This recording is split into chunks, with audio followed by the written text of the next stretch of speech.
the first double day can sometimes be hard on the guys mentally, just because the second time out on the field and going, and it's set up beautifully, to set the stage to do short yardage and goal line, and the competition and the intensity. And I thought our kids really embraced it, and it set the stage for really good practice.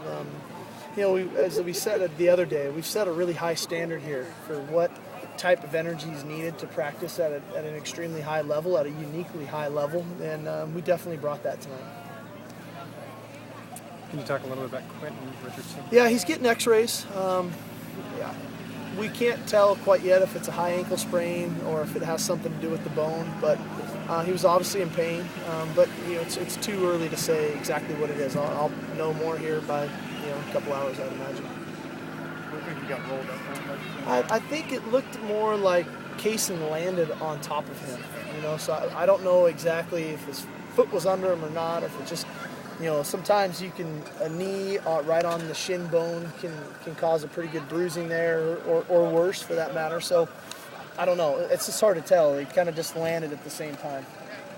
But it's definitely a lower leg injury. It's not up in the knee region, which is a good thing. Can you give a first week assessment of Kaysen Williams and Austin and even Danny Shelton? Yeah, I would say all three of them have had an impact on training camp, meaning that you feel their presence. They've all made some plays that kind of made you say, wow.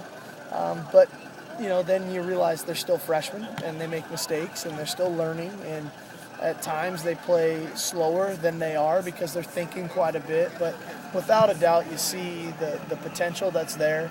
And then the other side of it, I'd say about all three of those young men, they're very serious. This football and playing at the University of Washington matters to them.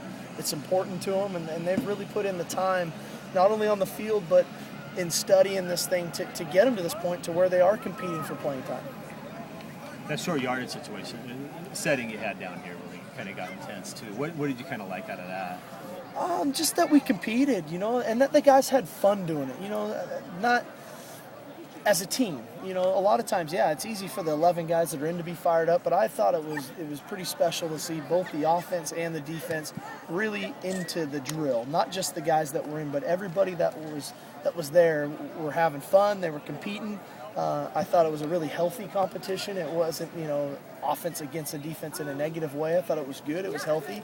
I thought it was very cool that the defense was down 2 and had to get 2 stops in a row, and they're able to do that to set up overtime, and then the offense obviously won with the last one. But it was just great. It was great to watch our guys battle and compete all the way through. Looked like Bishop got the first carry in that. I mean, was that kind of a let's see how he does in the Sunday? Bishop or Jesse? Was it Jesse? I think it might have been Jesse. Yeah, I think it might have been. Sorry. I was